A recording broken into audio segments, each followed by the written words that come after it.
ଦିନେ ଛୁଞ୍ଚି ଆଉ ଚାଲୁଣୀ ଦୁଇ ଜଣ ଯାକ ବଜାର ଯାଉଥିଲେ। ଆଉ ସେଇ ସମୟରେ ଚାଲୁଣୀ ଛୁଞ୍ଚିକି ଦେଖି କହିଲା, ଭଉଣୀ ତୁ କେତେ ସୁନ୍ଦର, ତୁ ଦୁଇ ଜଣକୁ ସିଲେଇ କରିକି ଗୋଟିଏ କରିଥାଉ, କିନ୍ତୁ ଏତେ ସୁନ୍ଦରତା ମଧ୍ୟରେ ତୋର ଗୋଟିଏ ଛୋଟ ଖରାପ ଗୁଣଟେ ଅଛି, ତାହା ହେଉଛି ତୋ ଭିତରେ ଥିବା ଗୋଟିଏ ଛୋଟିଆ କଣାଟେ। ଛୁଞ୍ଚି ଏକଥା ଶୁଣି ହସିଲା ଆଉ ଚାଲୁଣୀକୁ କହିଲା, ଭଉଣୀ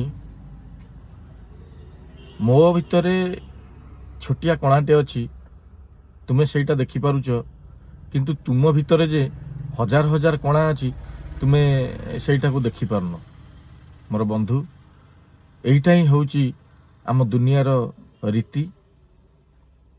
ଏଠି ସମସ୍ତେ ନିଜ ଭିତରେ ଥିବା ଖରାପ ଗୁଣକୁ ଦେଖିପାରନ୍ତିନି, ଆଉ ଅନ୍ୟମାନଙ୍କ ମଧ୍ୟରେ ଥିବା ଖରାପ ଗୁଣକୁ, ଖରାପ କାମକୁ ସହଜରେ ଦେଖିପାରନ୍ତି ଆଉ ସମାଲୋଚନା କରିପାରନ୍ତି।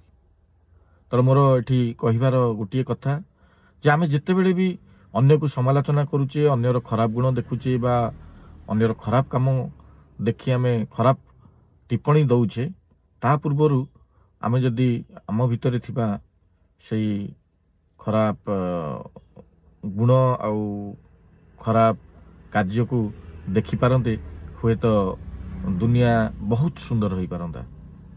କଥାଟି ଯଦି ଭଲ ଲାଗିଥିବ ନିଶ୍ଚିନ୍ତ ଭାବରେ କମେଣ୍ଟ କରିବେ। ରହିଲୁ, ଜୟ ଜଗନ୍ନାଥ।